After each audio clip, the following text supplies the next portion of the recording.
नमस्कार, खबर समय जगत में आपका स्वागत है। मैं हर्षिता जौहरी। आइए नजर डालते हैं देश प्रदेश से जुड़ी तमाम खबरों पर। भोपाल मध्य क्षेत्र विधायक आरिफ मकसूद ने पत्रकारों से चर्चा करते हुए सरकार से मांग की है कि कब्रिस्तान एवं शमशान घाट कमेटियों को अंतिम संस्कार करने वाले व्यक्तियों की राशि दी जाए। कोविड-19 से मृत्यु हुए व्यक्तियों के अंतिम संस्कार के लिए निर्धारित की गई राशि शिवराज सरकार नहीं दे रही है। जहां एक और कोरोना महामारी से मरने वाले व्यक्तियों का परिवार लॉकडाउन के समय आर्थिक कठिनाइयों से जूझ रहा था, वहीं ऐसे संकट के समय अपनी जान की परवाह न करते हुए शासन द्वारा चिन्हित कब्रिस्तान और शमशान घाटों में अंतिम संस्कार करने वाले व्यक्तियों के लिए स्थानीय शासन द्वारा कोरोना मृतकों का अंतिम संस्कार करते समय जो भी खर्चा होगा, जैसे कब्र खोदना, कफन, लकड़ी इत्यादि सामग्री जो कि कब्रिस्तान एवं शमशान घाट कर्मियों को करना होगा, उसके बदले शासन द्वारा प्रति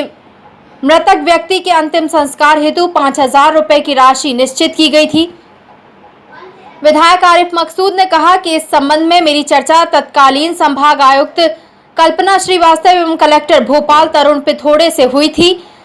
जिन्होंने मुझे आश्वासन दिया था कि शीघ्र ही अंतिम संस्कार एवं कफन दफन का पैसा कमेटियों को मिल जाएगा, परंतु उन कमेटियों को अभी तक कोई भी राशि का भुगतान नहीं किया गया। आज आप लोगों को मैंने भोपाल के एक बड़े अहम इशू पे बात करने के लिए बुलाया और मैं समझता हूँ ये मेरी भी जिम्मेदारी है और आप लोगों की भी जिम्मेदारी है, जो भोपाल के जितने बाशिंदे हैं, क्योंकि भोपाल कोरोना के अंदर जब हमारे लोग जो पीड़ित परिवार थे और वो अंतिम सांस भोपाल में उन्होंने ली, उसके बाद उनका फ्यूनरल करने के लिए सभी अपने अपने धर्मों के हिसाब से, अपने मजहबी हिसाब से उनका क्रियाक्रम करने के लिए दिक्कत आई, तो जिला प्रशासन ने उस समय कि तत्कालीन कलेक्टर तरुण पिथोड़े और कल्पना श्रीवास्तव जी ने एक मीटिंग रखी, उससे मुझसे भी बात करी। शमशान, हमारी जो 2 शमशान घाट हैं, उन दोनों की समितियों को और कब्रिस्तान की समितियों को बुलाया, बात हुई। बात होने के बाद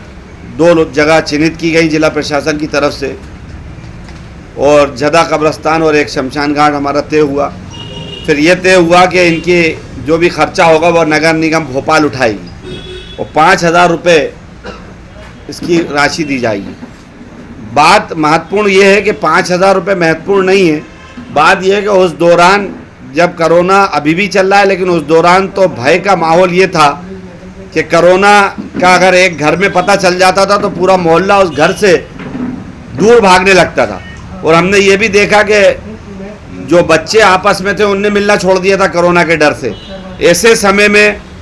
ऐसी जो अहम काम करने वाले लोग, जिन्होंने अपनी जान की बाजी लगाकर भोपाल की सेवा करी, उन कब्रों को दफन कराया। शमशान घाट में हमारे जो साथी थे, उन समितियों के लोगों ने, उन लोगों ने वहाँ वो कराया और उसके बाद अफसोस के साथ कहना पड़ रहा है कि आज 5,000 रुपये जो तय हुए थे वो आज तक की राशि दोनों लोगों को, ना कब्रिस्तान कमेटी को ना शमशान को, आज तक नहीं दी। इससे बड़ा अफसोसनाक बात मैं नहीं समझता। मैंने लगातार भोपाल के जिलों ने करा, मुझे बराबर संभाग आयुक्त कविंद कहवत कहते रहे कि आज करा रहे हैं, कल करा रहे हैं, लेकिन आज मुझे मजबूर होकर मीडिया के सामने, क्योंकि हम नहीं चाहते थे कि ये बात हम कोई पॉलिटिकल इशू बनाएं या इस बात को हम जनता के बीच में लाएं, हम आपके माध्यम से आज मजबूर होकर इस बात को सरेआम कर रहे हैं। और रेहान मियाँ बैठे हैं, अभी शमशान समिति के भी लोग आने वाले हैं और मैंने एक पत्र आज दुखी मन से चीफ सेक्रेटरी को लिखा है और मैं केवल इतना चाहता हूँ आपके माध्यम से कि अगर ये जवाब अधिकारी तो दे नहीं पा रहे, अब आपके माध्यम से मिल जाए कि सरकार ये तय कर दे और ये कह दे कि हाँ हमने उस टाइम झूठ बोला था,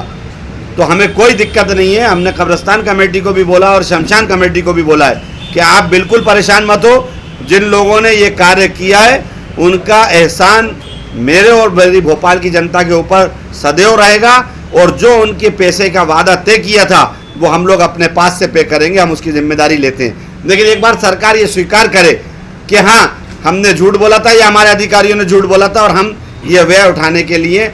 हम सक्षम नहीं है, ये सरकार कम से कम एक जवाब तो दे, चाहे समिति को दे चाहे मुझे दे। इसी के लिए मैंने पत्र जो चीफ सेक्रेटरी को लिखा है वो भी आपको दिया। खबर समय जगत के लिए संवाददाता शक्ति Bharti, Bhopal. For latest news, subscribe to our channel and press the bell icon.